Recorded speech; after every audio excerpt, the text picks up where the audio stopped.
পায়েল মা একদম কালকে রাত্রে প্রচুর ঝড় হলো আর প্রচুর আম পড়েছে, এই দেখো। আর আম পড়েছে আর আমি সন্ধ্যাবেলাতে যে কুড়িয়ে নিয়ে চলে এসেছি। হ্যাঁ বেশ ভালো, কিন্তু আচার বানানো হবে। আমি কে বলেছে কি এগুলো আচার বানাতে তোমাকে? তাহলে কি বানাবো? আরে মা, এগুলো আম সত্য বানাতে হবে। আমি ভিজে ভিজে আম কুড়িয়ে নিয়ে এসেছি। আম সত্য বানাবো? হ্যাঁ, তাহলে চলো আজকে কাঁচা আমের আম সত্য বানাই। কাঁচা আমের আম সত্য সেই লাগে খেতে, তাই না? ভালো লাগে। চলো চলো চলো।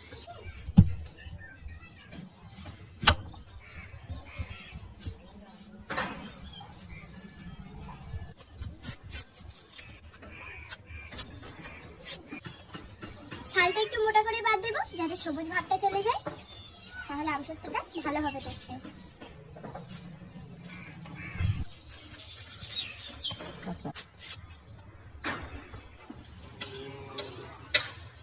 মেয়েটা দেখো, তোমার নাম দেখছি ওই থেকে ধরবো জানি চলে যাবে।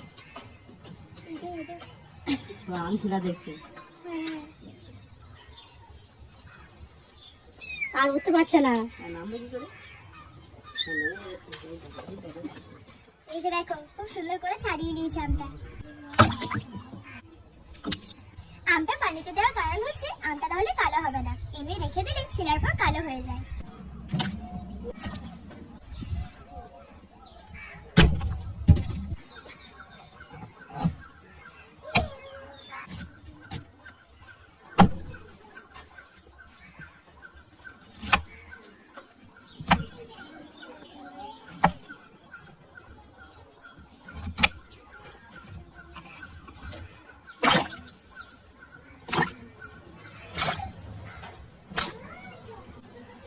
আম ছিলে কেটে ধুয়ে একদম রেডি হয়ে গেছে, এবার চলো সিদ্ধ করে নিই।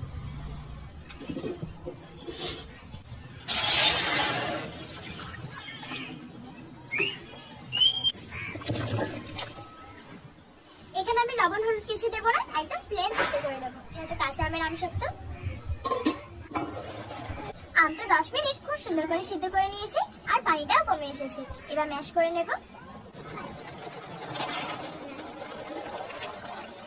এই ম্যাশ করার পর কিন্তু ছেঁকে নিতে হবে, তাহলে আটিগুলো বাদ চলে যাবে।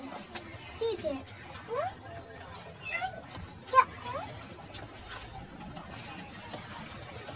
এই যে উনুন থেকে কড়াই নিয়ে চলে এসেছি, এবার ম্যাশ করা আমটা খুব সুন্দর করে ছেঁকে নেব।